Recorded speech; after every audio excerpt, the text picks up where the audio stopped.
मे महिना आला की आमच्याकडे पावसाळ्याची तयारी सुरू होते.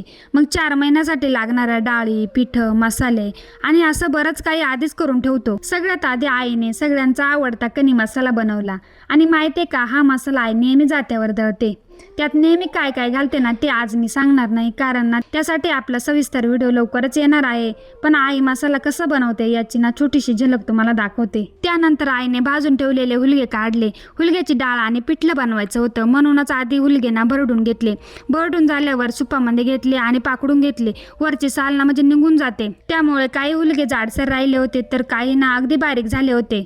जाडसर राहिलेले हुलगे ना डाळीसाठी ठेवले आणि जे अगदी बारीक झाले होते ना ते पिठल्यासाठी पीठ बनवण्यासाठी ठेवले. पीठ बनवण्यासाठी पीठ दळताना आईने त्यामध्ये थोडंसं जिरं टाकलं. आई म्हणते त्यामुळे पिठल्याची चव ना खूप छान लागते. तुमच्या घरी सुद्धा हुलग्याचं पीठ दळताना जिरं घालतात का? मला कमेंट करून नक्की सांगा. तर आज आईने कणी मसाला, हुलग्याची डाळ आणि हुलग्याचं पीठ अशी पावसाळ्याची तयारी करून ठेवली. आजचा व्हिडिओ तुम्हाला कसा वाटला कमेंट करून नक्की सांगा.